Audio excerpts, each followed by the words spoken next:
الرحمن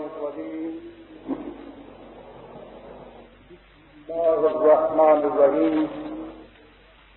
صدر محترم، میری عزیز بہنوں اور قرآن کریم میں ایک مقام پہ اللہ تعالیٰ نے کہا ہے کہ وَذَكِّرْهُمْ بِأَيَّامِ اللَّهِ، ان لوگوں کو اللہ کے دنوں کی یاد دلایا کرو. ظاہر ہے کہ ہر دن اللہ ہی کا دن ہے، تو یہ خاص طور پر اللہ کے دن کون سے ہیں جن کے متعلق نبی اکرم صلی اللہ علیہ وسلم سے تاکیداً کہا جا رہا ہے کہ لوگوں کو اللہ کے دنوں کی یاد دلایا کرو. کیسے عظیم ہوں گے وہ دن کہ جنہیں اللہ اپنے دن کہہ کر پکارے. اور یہ تاکید جس مقام پر آئی ہے وہی اس کی وضاحت کر دیتی ہے کہ یہ اللہ کے اپنے دن کون سے ہیں. یہ بات آئی ہے اس مقام پر جہاں صاحب ضرب کلیم حضرت موسیٰ علیہ السلام دنیا کا ایک عظیم الشان انقلاب اپنے جراؤ میں لیے انسانیت کی بدترین لعنتوں کی قوتوں کے خلاف جو متحدہ طور پر سامنے آ گئی تھی ایک قوت قاہرہ بن کر گئے. وہ قوتیں کیا تھیں؟ وہی قوتیں جو بھیس بدل کر زمانے میں پھر سے آیا کرتی ہیں لیکن جن کی روح ہمیشہ ایک ہی رہی ہے. فرعون ملوکیت کے استبداد کا مجسمہ، حامان مذہبی پیشوائیت کی روبابازیوں کا پیکر، اور قارون نظام سرمایہ داری کا نمائندہ. یہ تینوں لعنتیں ایک طرف اور قوم بنی اسرائیل بیچارگی، محتاجی اور معصومی کے عالم میں پھڑکتی پھڑکتی دوسری طرف. اس قوم کو استبداد کے ان آہنی پنجوں سے چھڑانے کے لیے صاحب دست ضرب کلیم علیہ السلام میدان میں آتے ہیں، اور اس میدان میں چونکہ حق اور باطل کی کشمکش کا آخری فیصلہ ہونے والا تھا، اسے خدا نے اپنے دنوں میں سے ایک دن قرار دیا ہے. وہ دن کہ جب حق اور باطل کی کشمکش میں ایک فیصلہ کن ساتھ آ جائے، اس دن کو خدا نے اپنا دن قرار دیا ہے. اس اعتبار سے آپ دیکھیں گے کہ یوم بدر جو 17 رمضان سن 2 ہجری کو واقع ہوا ہے، خدا کا ایک عظیم الشان دن ہے جسے منانے کے لیے آپ احباب یہاں جمع ہوئے ہیں. یہ حق اور باطل کی کشمکش کیا ہے؟ یہ حق کیا ہے؟ یہ باطل کیا ہے؟ یہ کیوں آپس میں ٹکراتے ہیں؟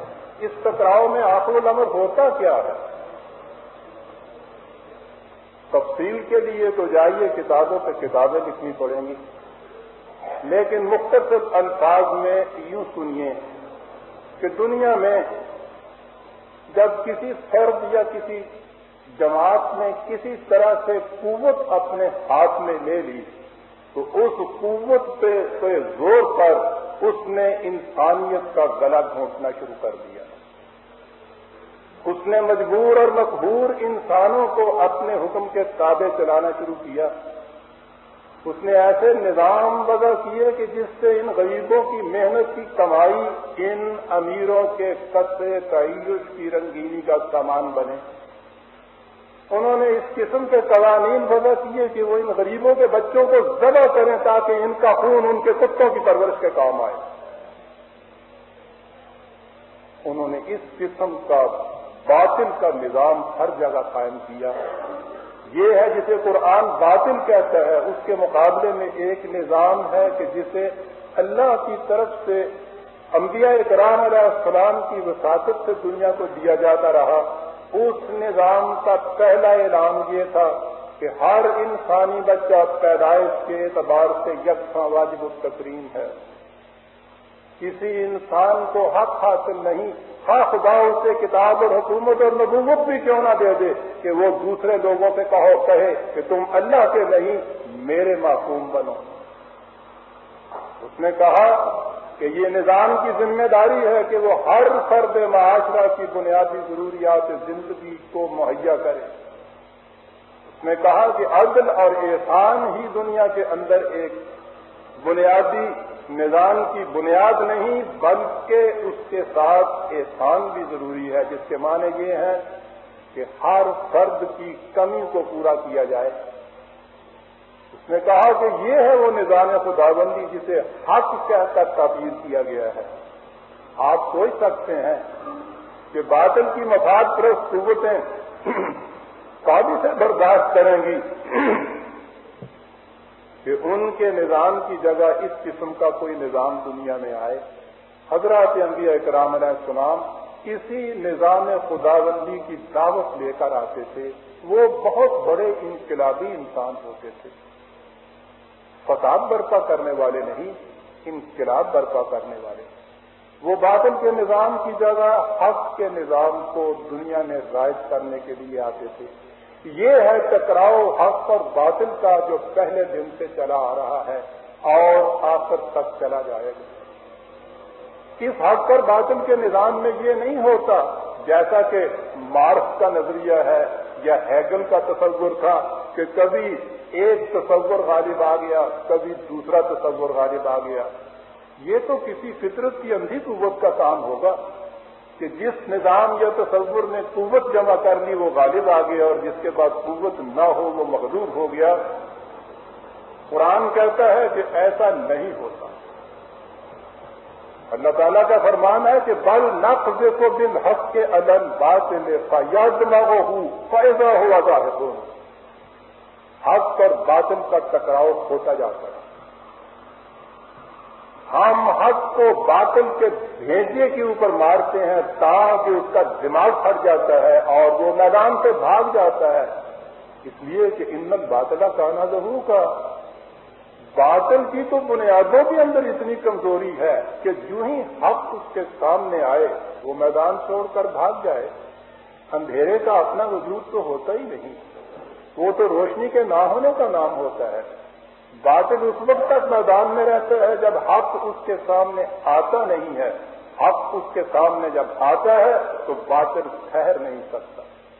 یہ جو حق اور باطل کی کشمکش چلی آ رہی ہے، اس کشمکش میں بدر کے اس عظیم انقلابی واقعہ نے بہت بڑا کردار ادا کیا ہے، اور یہی وجہ ہے کہ اس واقعہ کے متعلق خود خدا نے یہ کہا کہ یرید اللہ ان یحق الحق بکلماتہ ویبطل الباطل۔ یہ جنگ نہیں تھی، یہ دو لشکر آمنے سامنے نہیں جمع ہوئے تھے، یہ در حقیقت حق اور باطل کا وہی تصادم تھا جو شروع سے چلا آ رہا تھا، اور ہم چاہتے یہ تھے کہ اپنے قوانین کی زور سے حق کو حق ثابت کر کے دکھا دے اور بتا دے کہ باطل اس کے سامنے ٹھہرا نہیں کرتا۔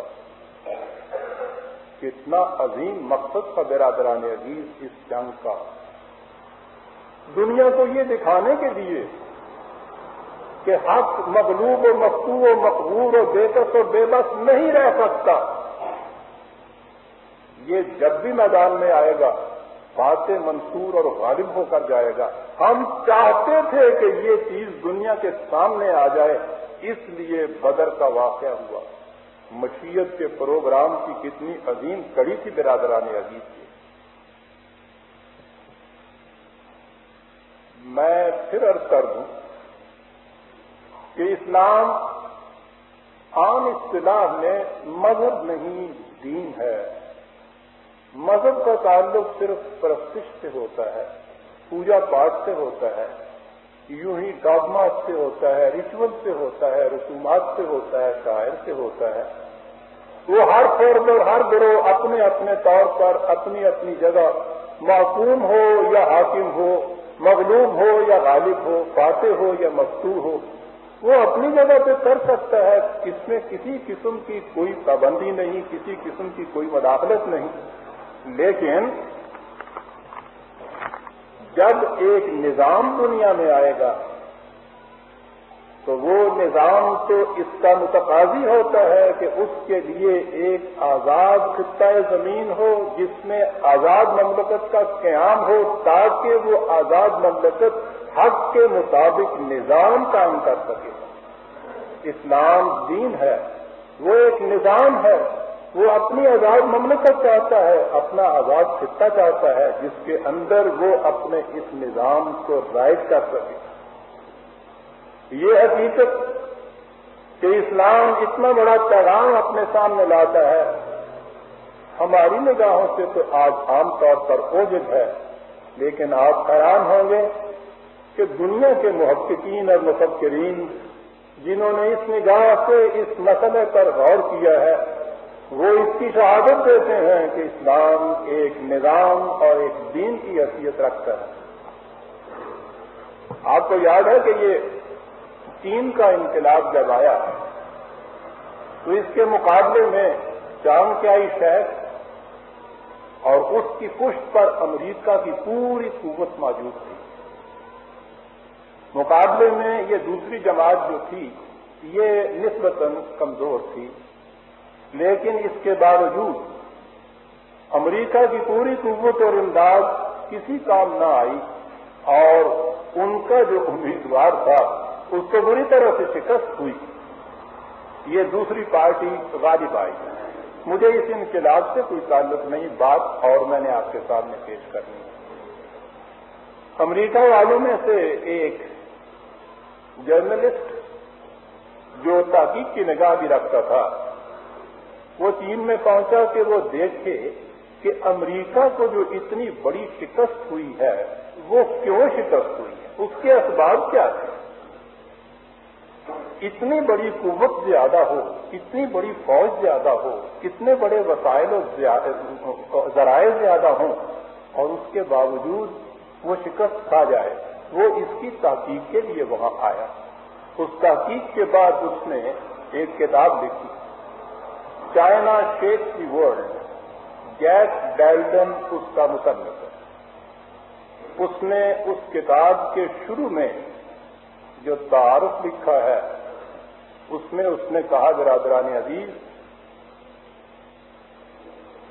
کہ ہماری نگاہیں صرف اس طرف گھومیں گی کہ ہمارے پاس قوت کی کون سی کمی تھی، میدان جنگ میں اسٹریٹجی میں کیا نقص تھا، ہماری دفاعی سیاست میں غلط مہرہ بازیاں کس قسم کی تھیں. ہماری نگاہیں یہیں جائیں گی، ہماری نگاہ آگے نہیں جائے گی. حقیقت کچھ اور ہے، اور وہ حقیقت یہ ہے برادران عزیز، اس کے الفاظ میں سنیے، کہ چین کے یہ جو پرانے سرمایہ دار تھے انہیں کوئی محمد نہ ملا صلی اللہ علیہ وسلم کہ جو قریش کے تاجروں سے کہتا تھا کہ تمہاری اتنی بڑی قوت کسی کام نہیں آئے گی، یاد رکھو حق سامنے آیا تو تمہیں شکست ہو جائے گی.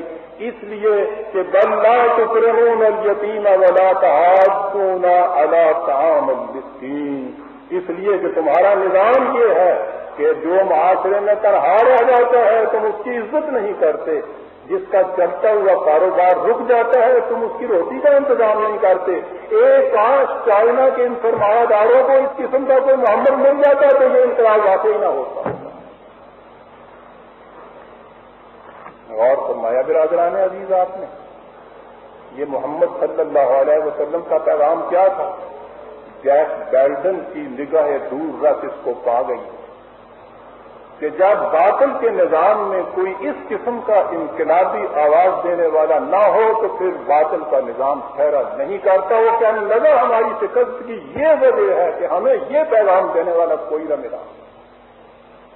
یہ پیغام دینے والا خدا کا آخری رسول، آخری داعی انقلاب کا پورا صحیفہ اپنے بغل میں لیے ہوئے آج سے 1350 سال پہلے حجاز کی سرزمین میں آیا. اس بستی میں آیا کہ جس میں قریش کے تاجر سرمایہ داری کے بہت بڑے مجسمے تھے. پھر انہیں ایک ایڈوانٹیجس پوزیشن یہ بھی تھی کہ وہ کعبے کے متولی تھے. اس اعتبار سے ان کا احترام اتنا تھا. قرآن خود کہتا ہے کہ دوسرے لوگوں کی کیفیت یہ ہے کہ حرم کعبہ کے اندر بھی ان کی کوئی چیز محفوظ نہیں رہتی، لیکن قریش کو کعبے کی تولیت کی نسبت سے جو احترام حاصل ہے، ان کے قافلے سردی گرمی چلے جاتے ہیں، کوئی ان کی طرف آنکھ اٹھا کر نہیں دیکھ سکتا. اتنے بڑے کعبے پیشوائیت کے داعی، اتنی بڑی سرمایہ داری کے حامل، اور فخر اور غرور اور نسبی تفاخر اتنا کہ ان کی کیفیت یہ تھی کہ امن کا زمانہ تو ایک طرف، میدان جنگ میں اگر ان کے سامنے ان کی ذات سے نیچی ذات کا کوئی دشمن آ جاتا تھا تو اس کے ساتھ لڑا بھی نہیں کرتے تھے، کہتے تھے چلے جاؤ تمہارے ساتھ لڑنا بے عزتی ہے ہمارے لیے. یہ تھا وہ ایک معاشرہ جس کے اندر یہ انقلابی آواز آئی. مکے کی 13 سالہ زندگی بظاہر نظر آتا ہے کہ بڑی خاموش تھی، پرسکون تھی، بغیر کسی قسم کے حرکت کے، بغیر کسی ایکٹیویٹی کے گزر رہی ہے. لیکن بات یہ نہیں تھی برادران عزیز. یہ ٹھیک ہے کہ اس کے اندر ہمیں کوئی گرم جوشی اور اس قسم کی حرکت نظر نہیں آتی جو آگے چل کے ہمارے سامنے آئے گی، لیکن یہ تو اسی حرکت کی تیاری کا دور تھا، اسی کی تمہید تھی. تیاری یہ نہیں کہ کوئی ایٹم بم بنانے کے لیے انہوں نے لیبارٹری کام کر رکھی تھی اور انتظار میں تھے کہ جب انسانیت کو راکھ کا ڈھیر بنا دینے والا ہمارے پاس ایک اسلحہ آئے گا تو پھر ہم دنیا میں اعلان جنگ کریں گے. یہ تیاری نہیں تھی. یہ ٹھیک ہے کہ دنیا میں انقلاب برپا کرنے کے لیے آپ کو مادی قوتوں کی بھی ضرورت ہے، لیکن اسلام جس قسم کا انقلاب برپا کرتا ہے وہ جن لوگوں کے ہاتھوں سے یہ انقلاب لاتا ہے ان لوگوں کو کیریکٹر سیرت کے اعتبار سے شرف انسانیت کی بلندیوں پر پہنچاتا ہے. اس کا انقلاب در حقیقت ان لوگوں کی جتنے جوہر ذاتی اور جتنا کیریکٹر ہوتا ہے اس کے ذریعے سے یہ انقلاب سامنے آتا ہے. اور یہ 13 سالہ زندگی حضور کی اس قسم کی ایک جماعت تیار کرنے میں گلبسر ہو رہی تھی کہ جو سیرت اور کردار کے اعتبار سے اپنا جواب کہیں نہ رکھے. اس 13 سالہ زندگی میں دنیا کے معیار کے مطابق دیکھیے بہت کم کامیابی ہوئی. مٹھی بھر انسان تیار ہوئے، لیکن عزیز من، انسان تو اگر ایک بھی انسان تیار ہو جائے تو وہ بہت بڑی قوت رکھتا ہے. یہ تو پھر بھی 300 کے قریب تو انسان تیار ہو گئے تھے. آپ سوچئے کہ اس عرصے میں جبکہ کوئی اس قسم کی حرکت ان کی طرف سے سرزد نہیں ہوتی تھی جو قریش کے نزدیک قابل اعتراض ہو، وہ ان کے ایک ایک آدمی کو پکڑ کے اس قدر مظالم اس کے اوپر روا کیوں رکھتے تھے؟ انہوں نے ان کے اوپر عرصہ حیات تنگ کیوں کر رکھا تھا؟ کیا وجہ تھی کہ وہ خود نبی اکرم صلی اللہ علیہ وسلم اور آپ کے عزیزان کو اتنے عرصے تک معصور کیے ہوئے تھے کہ کھانے کا ایک اناج کا ایک دانہ وہاں تک نہ پہنچنے پائے؟ وہ کیا چیز تھی؟ جیسی ہم نمازیں پڑھتے ہیں اور روزے رکھتے ہیں، یہ چیز تو ایسی نہیں ہو سکتی کہ ان کو کسی طرح سے وجہ غلط ہو. ہماری نمازیں اور ہمارے روزوں کی آزادی تو انگریز نے غدر کے بعد اپنے سب سے پہلے ایران میں یہ کہہ دیا تھا کہ تمہیں اس کی آزادی ہے. اس پہ تو کوئی بھی پابندی عائد نہیں کرتا. قریش کی نگاہیں یہ دیکھ رہی تھی کہ یہ کس قسم کا ایک انقلاب ہے جس کی تیاریاں یہاں کی جا رہی ہیں.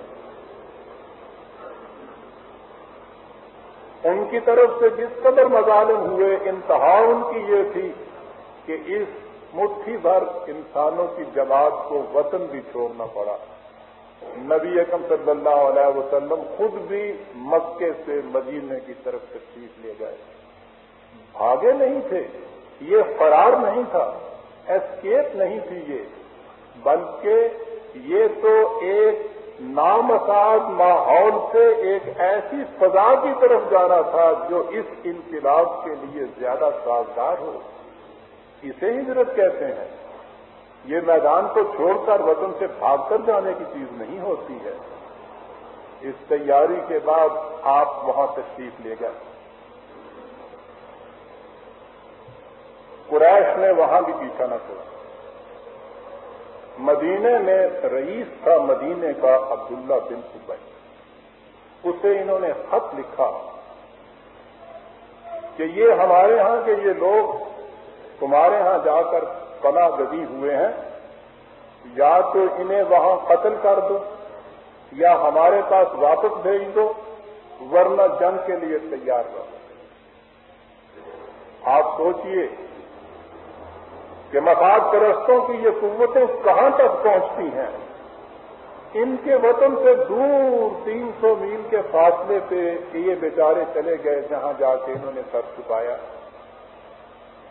لیکن یہ انہیں وہاں بھی چین سے نہیں بیٹھنے دیتے. ان کی نگاہیں اس انقلاب پر تھی جو ان کے ہاتھوں برپا ہونے والا تھا. اتفاق یہ ہوا کہ قریش کا ایک قافلہ شام سے واپس آ رہا تھا. یہ خبر اڑا دی گئی یا قریش نے خامخواہ کے لیے ایک بہانہ سازی کا عذر تراشا کہ مدینے کے مسلمان اس قافلے کو لوٹنا چاہتے ہیں. قافلے کا لوٹنا تو ان کے مسلک میں ہی نہیں تھا، یہ تو انہیں سکھایا ہی نہیں گیا تھا. یہ لوٹنے والی قوم نہیں تھی، یہ تو لوٹنے والوں کی مدد کرنے والی قوم تھی. لیکن انہوں نے اسے بہانہ بنایا اور ایک لشکر جرار لے کر مدینے کی طرف انہوں نے کوچ کر. اس زمانے کی لڑائیاں دست بدست ہوتی تھیں. وہاں کے لشکر جرار کروڑوں کی تعداد میں نہیں ہوتے تھے. 1000 مسلح لشکر ساز و یراق کے ساتھ ہر طرح سے مزین. سپلائی لائن ان کی ایسی تھی، مکے سے مدینہ قریباً 300 میل کا فاصلہ ہے. اس زمانے میں جبکہ عام رفت کے وسائل سوائے اونٹوں کے کچھ نہیں ہوتے تھے، یہ فاصلہ بھی بہت بڑا فاصلہ ہے. اس فاصلے میں انہوں نے اپنی سپلائی لائن کا انتظام کیا، وہ جو رس پہنچانے والے ہوں نہایت اعلیٰ درجے کا انتظام کر رکھا تھا. اس تیاری کے ساتھ یہ لوگ مدینے کی طرف امٹ کر آ رہے تھے. یہاں جب یہ خبر پہنچی تو ایک جماعت تھی جنہوں نے یہ کہا کہ ہمیں اس قافلے پر حملہ کر دینا چاہیے. قرآن میں یہ ہے کہ یہ وہ چاہتے تھے کہ جو غیر مسلح ہے، جن کے پاس ہتھیار نہیں ہے، ان پہ حملہ کر لیں، انہیں لوٹ لیا جائے. دوسری طرف یہ لشکر جرار آ رہا تھا، ادھر نہ جائے اس طرف جائے.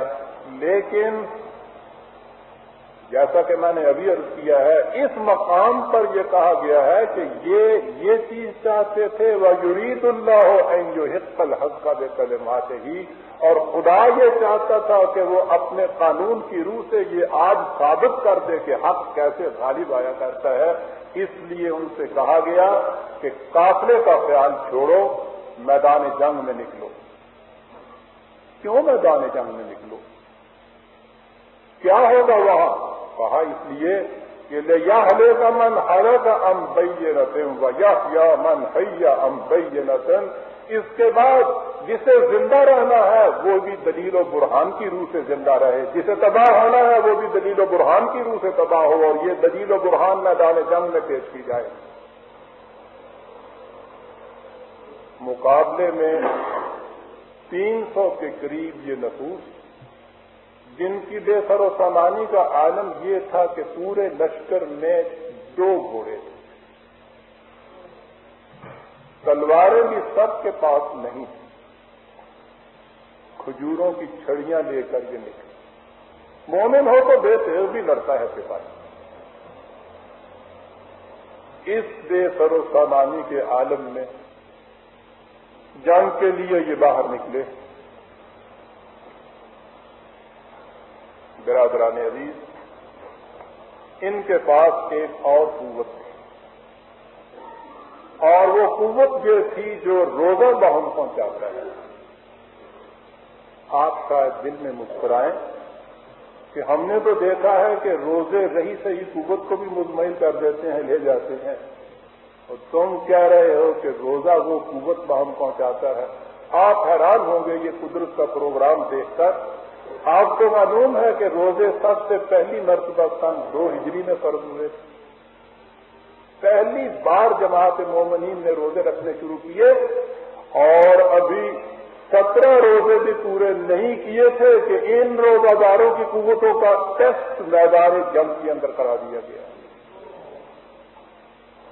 برادران عزیز، ایک ہمارے بھی روزے ہیں، ایک ان کے بھی روزے تھے، مہینہ بھی نہیں پورا ہونے دیا۔ برادران عزیز، 17 رمضان کو یہ بات ہو گئی تھی۔ فرق کیا ہے؟ تو فرق وہی ہے جو اقبال نے کہا تھا کہ رگوں میں وہ لہو باقی نہیں ہے، وہ دل، وہ آرزو باقی نہیں ہے، نماز ہو، روزہ ہو، قربانی ہو، حج، یہ سب باقی ہیں، تو باقی رہی ہے۔ یہ ساری چیزیں تو انسان کو تیار کرتی ہیں برادران عزیز، اگر انسان ہی نہ ہو تو یہ کیا کریں گی؟ یہ ذرائع ہیں انسان کو انسانیت کی سطح پر پہنچانے کے لیے۔ وہ انسان تھے، اولاد کے کیسر تھے، ان کی ٹریننگ کے لیے یہ ایک پروگرام تھا۔ 17 روزے رکھ کے یہ 312 نفوس 2 گھوڑے اور چند تلواروں کے ساتھ اس میدان جنگ میں آ گئے۔ اب یہاں سے قدم قدم پر دیکھیے کہ تعلیم نبوی صلی اللہ علیہ وسلم کیا کرتی ہے۔ نبی اکرم صلی اللہ علیہ وسلم ہیڈ آف دی اسٹیٹ، جسے آج کی اصطلاح میں کہتے ہیں، رئیس مملکت بھی تھے، کمانڈر ان چیف بھی تھے، اور سب سے بڑی چیز کہ خدا کے رسول تھے، جن کے متعلق قرآن میں یہ ہے کہ تیرے رب کی قسم کوئی شخص ان میں سے صاحب ایمان نہیں ہو سکتا تاوقت کہ وہ اپنے ہر اختلافی فیصلے میں تمہیں ثابت مقرر نہ کرے، اور پھر تیرے فیصلے کے خلاف اس کے دل کی گہرائیوں میں کوئی گرانی تک محسوس نہ ہو۔ یہ مقام تھا، لیکن حضور کو تعلیمی اور دینے کے لیے آئے تھے۔ آپ نے فیصلہ کیا کہ ہمیں اس مقام پر پڑاؤ ڈال دینا چاہیے۔ وہاں کے ایک مسلمان صحابی حضرت حباب، انہوں نے آ کر عرض کیا کہ حضور یہ فیصلہ وحی کے ذریعے ہوا ہے یا آپ کا اپنا ذاتی مشورہ؟ آپ نے کہا کہ نہیں، میں نے خود اندازہ لگایا ہے اور ذاتی طور پر اس مقام کو پسند کیا ہے۔ ملاحظہ فرمائیے برادران عزیز، کیا جرتیں بے بات کی ہوئی تھی اس تربیت نبوی نے۔ انہوں نے کہا کہ حضور اگر یہ چیز ہے تو معاف فرمائیے، یہ مقام موزون نہیں ہے، میں اس علاقے کا رہنے والا ہوں، میں ان مقامات کو زیادہ جانتا ہوں، میں یہاں کے نشیب و فراز سے زیادہ واقف ہوں، میرے نزدیک فلاں مقام زیادہ اچھا ہے، وہاں جا کر ہمیں پڑاؤ ڈالنا چاہیے۔ اور کہنے والے نے اس درست سے کہا، ماننے والے نے ہنس کر اس کو تسلیم کر لیا۔ اسے جمہوریت کہتے ہیں برادران عزیز۔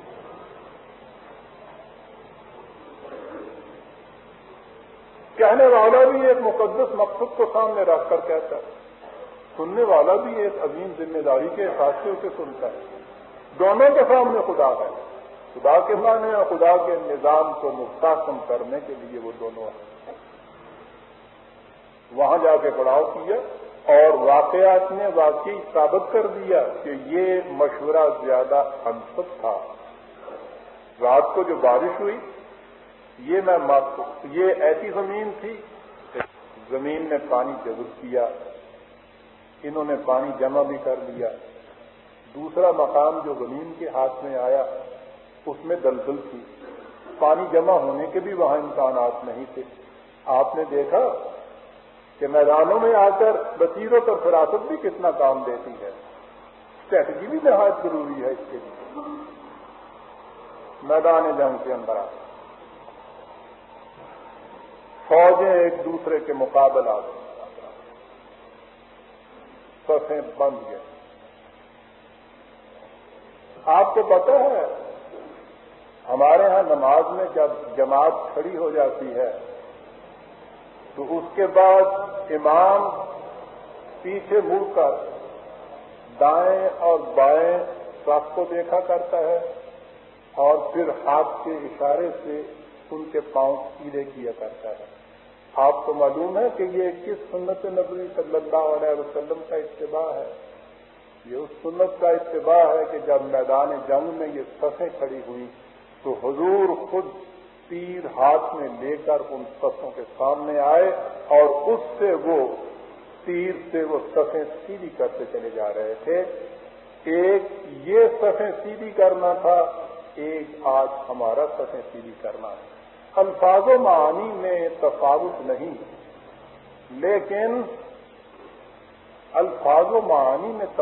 نہیں، لیکن ملا کی اذاں اور مجاہد کی اذاں اور پرواز ہے دونوں کی اسی ایک فضا میں، کرگس کا جہاں اور ہے شاہی کا جہاں اور۔ ایک صفیں وہ سیدھی ہوتی تھی، ایک آج ہماری صفیں سیدھی ہوتی ہیں کہ نہ صفوں میں کھڑے ہونے والے نہ یہ سیدھی کرنے والے کبھی میدان جنگ دیکھا ہی نہیں ہے کہ جہاں سے یہ محبت کی ریت چلی تھی حضور نے صفیں سیدھی کی۔ قرآن کریم نے اس میدان کو یا اس جنگ کو یوم الفرقان کہا ہے۔ فرقان کہتے ہیں فرق کر دینے والا، اصل میں فرق کہتے ہیں یہ جو سر کے بالوں کی مانگ ہوتی ہے اسے کہتے ہیں۔ اس میں آپ دیکھتے ہیں کہ ایک ایک بال چھت کے ادھر کا ادھر اور ادھر کا ادھر ہو جاتا ہے، ایک بال بھی غلط طرف مڑا ہوا ہو تو اسے مانگ سیدھی نہیں کہتے۔ یہاں سے یہ لفظ ہے فرقان، وہ بات ہے کہ جس میں حق اور باطل کے علم بردار اس طرح چھٹ کر الگ ہو جائیں جیسے سر کی مانگ کے بال چھٹ کر الگ ہو جاتے ہیں۔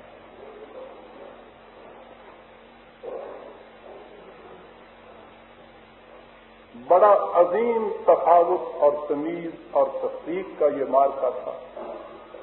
یہ کیا چیز تھی جس میں کہا کہ یہ فرقان کا دن تھا؟ کیا بات تھی؟ کون چھٹ کے الگ ہونے والے تھے؟ یہ بات بھی نہیں تھی۔ جب حضرت نوح علیہ السلام نے خدا سے کہا کہ اللہ میاں آپ نے تو مجھ سے وعدہ کیا تھا کہ تمہارے بیٹے کو بچا لوں گا، تو آپ نے کہا تھا کہ تمہارے اہل کو بچا لوں گا، اور میرا بیٹا تو غرق ہو گیا، میرا بیٹا تو میرا اہل تھا، تو خدا نے یہ کہا کہ نوح تیرا بیٹا تیرے اہل میں سے نہیں تھا اس لیے کہ وہ تیرے دین کا متبع نہیں تھا، بیٹا بھی اپنا نہیں ہے۔ اور یہی وہ حقیقت کبریٰ تھی جسے حضرت ابراہیم علیہ السلام نے اپنے باپ سے کہا کہ ابا جان یہ کیا ہے؟ پتھر کی مورتیاں اپنے ہاتھ سے گھڑتے ہو اور ان کے سامنے تم سجدہ ریز ہو جاتے ہو۔ باپ نے کہا کہ اس قسم کی اگر تم نے باتیں کی تو یاد رکھو تمہیں یاد کر دوں گا۔ انہوں نے کہا آپ کیا کہہ رہے ہیں؟ میں دلیل و برہان کی بنا سے ایک بات کہہ رہا ہوں، آپ اس کے بعد ایک فضاحت استبداد ہے جس کو استعمال میں لا رہے ہیں۔ آپ نے کہا کہ میرا تم سے، تمہاری قوم سے اور تمہارے بادشاہ سے کوئی واسطہ نہیں ہے تا وقت کہ تم خدا واحد پر ایمان نہ لے آؤ۔ وہاں بیٹا اپنے اہل میں سے نہیں تھا، یہاں باپ اپنے اہل میں سے نہیں ہے۔ اور میاں اور بیوی کا رشتہ تو قرآن نے خود جسم اور لباس کا رشتہ بتایا ہے۔ حضرت لوط کی بیوی ان پیچھے رہ جانے والوں میں سے تھی کہ جو تباہ اور ہلاک ہو گئے. نہ نوح کے بیٹے کو ان کے بیٹا ہونے نے کوئی فائدہ دیا، نہ ابراہیم کے باپ نے باپ ہونے کی حیثیت سے ان کو کوئی نفع پہنچایا، نہ لوط کی بیوی نے بیوی ہونے کی حیثیت سے کوئی مراحت حاصل کی. اپنوں اور بیگانوں کا یہ معیار چلا آ رہا تھا پہلے دن سے. بدر کے میدان میں آ کر یہ معیار اس قدر محسوس طریق پر سامنے آیا کہ یہ حقیقت نکھر کر اکھڑ کر سامنے آ گئی کہ اپنوں اور بیگانوں کے معیار کیا ہوتے ہیں. ایک طرف ابو بکر صدیق تھے اور دوسری طرف ان کا حقیقی بیٹا تھا سب سے. ایک طرف حضرت حذیفہ تھے اور دوسری طرف ان کے باپ کھڑے تھے. ایک طرف حضرت عمر تھے اور دوسری طرف ان کے ماموں تھے. ایک طرف حضرت علی تھے اور دوسری طرف ان کے بھائی عقیل تھے. اور ایک طرف خود ذات گرامی محمد رسول اللہ صلی اللہ علیہ وسلم کی تھی اور سامنے کی صف میں نہ صرف اپنا حقیقی چچا تھا بلکہ حقیقی داماد بھی سامنے تھا. یہاں یہ بھی بات نہیں آئی تھی کہ اس سے وار کیا جائے گا تو بیٹی کا سہاگ رک جائے گا. اپنے اور بیگانے چھٹ کر یوں الگ ہو گئے. اسی لیے اس کو یوم الفرقان کہا گیا. اور پھر یہ الگ ہونے والوں کی کیفیت کیا تھی برادران عزیز؟ اتفاق سے وہ بیٹا بھی بچ گیا، حضرت ابو بکر صدیق بھی بچ گئے. پھر وہ مسلمان ہوا. ایک عرصے کے بعد بیٹے نے باپ سے کہا کہ ابا جان، بدر کے میدان میں ایک وقت ایسا آیا تھا کہ آپ میرے تیر کی ٹھیک شست کے اندر تھے. میں نے چلے کو کھینچا، تیر چلانے لگا، باپ کی محبت غالب آ گئی، ہاتھ تھر تھرا گیا، کمان ہاتھ سے گر گئی، تیر نہ چلا.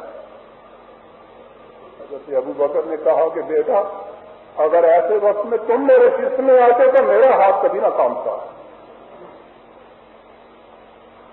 اس لیے کہ اس میدان میں آنے والوں سے یہ کہہ دیا گیا تھا کہ وَاعْلَمُوا أَنَّمَا أَمْوَالُكُمْ وَأَوْلَادُكُمْ فِتْنَةٌ.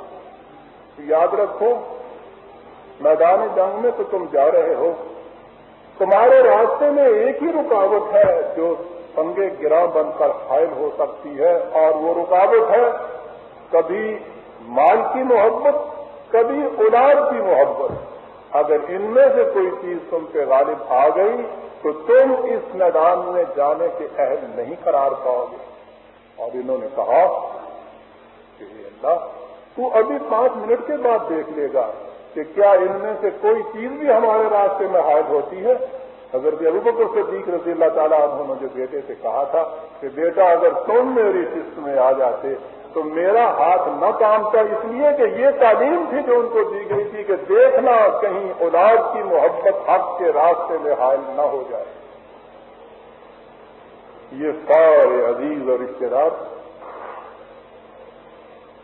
ایک طرف، دوسرے عزیز اور رشتے دار دوسری طرف. ایک وطن، ایک زبان، ایک خون، ایک نسل. وہ کون سی چیز تھی جو بھائی کو بھائی سے، باپ کو بیٹے سے، بیٹے کو باپ سے جدا کر کے 2 مخالف کیمپوں میں لے آئی ہوئی تھی؟ صرف ایمان کا فرق.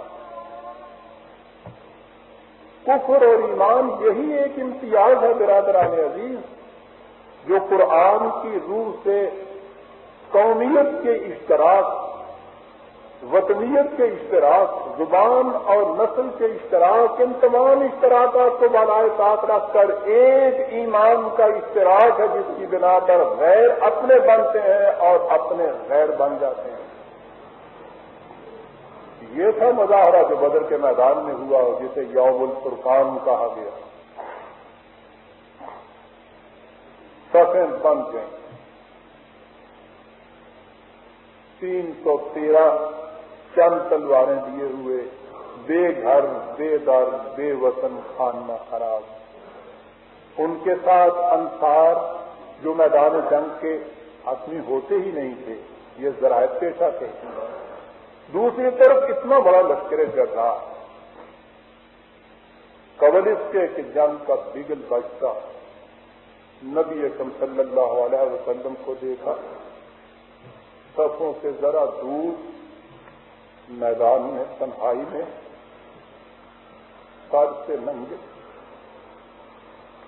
ماویت کے عالم میں ہاتھ اٹھائے ہوئے ہیں. ماویت کا یہ عالم ہے کہ کندھے کی رضا مبارک چادر گر گر پڑ رہی ہے اور کہہ یہ رہے ہیں کہ اے اللہ، یہ حق کا علم بلند کرنے والوں کی مٹھی بھر جماعت آج اپنی جانیں ہتھیلیوں پر لے کر اس میدان میں آ گئی ہے. اگر یہ جماعت آج یہاں ختم ہو گئی تو قیامت تک تیرا نام دینے والا کوئی نہیں رہے. کہ نام لینے کے کیا معنی ہوئے؟ نام تو اس کا ساری دنیا لیتی ہے. یہ کیا کہا؟ اور میں عرض کروں گا برادران عزیز کہ یہی وہ دعا ہے حضور کی کہ جو بدر کی پوری حقیقت کو اجاگر کر کے ہمارے سامنے لے آتی ہے. قیامت تک تیرا نام لینے والا کوئی نہیں رہے گا. خدا کا آخری نبی، آسمانی انقلاب کا آخری دائی، اس کی 13 سالہ محنت کے ثمر یہ چند نصوص.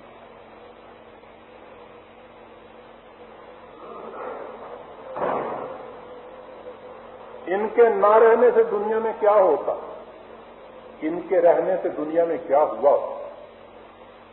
جب تک یہ حقیقت ہماری سمجھ میں نہ آئے، نہ حضور کی اس دعا کی معنویت سمجھ میں آ سکتی ہے، نہ بدر کی اہمیت سمجھ میں آ سکتی ہے. اور یہ حقیقت مجھ سے نہ پوچھیے، غیر مسلموں کی زبان سے سنیے. اس وقت دنیا کا عالم کیا تھا؟ ڈینیسن نے ایک کتاب لکھی ہے، emotion as the basis of civilisation. یہ لوگ خاصے محقق ہیں، بڑی پائے کی کتاب ہے. کتاب کے پائے کا اندازہ اس سے لگائیے کہ علامہ اقبال نے اپنے 6 لیکچرز میں اس کا ایکسٹریکٹ پورے کا پورا نقل کیا ہے. وہ لکھتا ہے، نبی اکرم صلی اللہ علیہ وسلم جب دنیا میں تشریف لائے، اس زمانے کا نقشہ وہ ان الفاظ میں کھینچتا ہے کہ اس وقت ایسا دکھائی دیتا تھا کہ تہذیب کا وہ بلند و بالا محل جو 4000 سال میں جا کر تعمیر ہوا تھا، منہدم ہونے کے قریب پہنچ چکا تھا، اور نو انسان پھر اسی بربریت کی حالت کی طرف لوٹ جانے والی تھی جہاں ہر قبیلہ دوسرے قبیلے کے خون کا پیاسا تھا اور آئین اور قانون کو کوئی جانتا نہیں تھا. عیسائیت نے جن آئین اور ضوابط کو رائج کیا تھا وہ انسانیت میں وحدت پیدا کرنے کے بجائے تشدد اور افتراق اور تباہی اور بربادی کا موجب بن رہے تھے. غرضے کے وقت وہ آ چکا تھا جب ہر طرف فساد ہی فساد نظر آتا تھا. تہذیب کا وہ شاہ بلوط جس کی سرسبز اور شاداب شاخیں کبھی ساری دنیا پر سایہ سگن تھیں اور آرٹ، سائنس اور لٹریچر کے ذری ثمرات سے بہرہ یاب ہو چکی تھیں، اب لڑکھڑا رہا تھا. عقیدت اور احترام کی زندگی بخش نمی اس کے تنے سے خشک ہو چکی تھی اور وہ اندر تک سے بوسیدہ اور کھوکھلا ہو چکا تھا، اور متواتر جنگوں کے طوفان نے اس کے ٹکڑے کر دیے تھے جن کے متعلق ہر وقت خطرہ تھا کہ نامعلوم کب گر پڑے. دنیا ساری میں تہذیب، تمدن، آرٹ، لٹریچر، سائنس، فکر، فلسفہ، اس کی کیفیت یہ ہو چکی تھی کہ اس کے آخری آثار اور نشانات بھی مٹنے والے تھے، کوئی قوت انہیں بچا نہیں سکتی تھی. ایسے وقت میں یہ ایک دائی انقلاب آیا اور اس نے یہ ایک جماعت تیار کی جس جماعت کے زندہ رہنے کے لیے وہ ان الفاظ میں دعا کر رہے تھے حضور کہ اگر یہ زندہ نہ رہی تو کیا ہوگا؟ اس کا اندازہ اس سے لگتا ہے کہ ان کے زندہ رہنے سے کیا ہوا، یہ بھی مجھ سے نہیں پوچھیے، یہ بھی غیر مسلموں سے پوچھیے۔ ڈارسی نے کتاب لکھی ہے سویلائزیشن، دنیا کی تہذیب کی تاریخ۔ سنیے وہ کیا کہتا ہے اور اس سے سمجھیے کہ اس دعا کے معنی کیا تھے۔ وہ کہتا ہے کہ عربوں کا ظہور ایک عجیب داستان ہے اور یقیناً دنیا کی تاریخ میں ایک غیر معمولی واقعہ۔ یہ حقیقت کہ دنیا تہذیب کس حد تک عربوں کی شرمندہ احسان ہے، اتنے عرصے تک اس لیے نگاہوں سے اوجھل نہیں رہی کہ مسلمانوں نے ہمیں اپنے قریب نہیں آنے دیا، بلکہ اس لیے سنیے برادران، اس لیے کہ عیسائی جس کے دشمن ہو جائیں اس کی کوئی خوبی تسلیم کرنے پر وہ آمادہ نہیں ہوتے۔ یہ خود عیسائی ہے لکھنے والا۔ ہم یہ تو نہایت آسانی سے کہہ دیتے ہیں کہ کوپرنیکس نہ ہوتا تو نیوٹن بھی نہ ہوتا، لیکن یہ کبھی تسلیم نہیں کرتے کہ عرب ہمیں علم الافلاک نہ دیتے تو کوپرنیکس پیدا ہی نہیں ہو سکتا۔ یہ ہم بآسانی کہہ دیتے ہیں کہ یہودیت نہ ہوتی تو عیسائیت بھی نہ ہوتی، لیکن اس حقیقت کو بآسانی تسلیم نہیں کرتے کہ عرب نہ ہوتے تو دور حاضرہ کی تہذیب بھی کہیں نہ ہوتی۔ اب آپ نے دیکھا کہ اس مٹھی بھر جماعت کے زندہ رہنا انسانیت کے لیے کتنا ضروری تھا۔ یہ مانے تھے کہ تیرا نام لینے والا کوئی نہیں ہوگا۔ گرجوں میں اور سوموں میں، مندروں میں اور مسجدوں میں رام رام اور رحمان جپنے والے تو قیامت تک کے لیے رہتے۔ یہ جماعت جو خدا کا نام اس لیے لے رہی تھی کہ اس کی صفات کو ایک عملی نظام کی شکل میں دنیا کے اندر رائج کرے تاکہ انسانیت میں تہذیب و تمدن کا نور جگمگا اٹھے، یہ جماعت اگر بدر کے میدان میں ختم ہو جاتی تو دنیا آج بالکل تنسیرہ اور تاریخ ہو۔ خود یہ یورپ کے محققین مان رہے ہیں کہ اگر عرب زندہ نہ رہتے، عرب نہ ہوتے تو یورپ کی تہذیب نہ آج ہوتی۔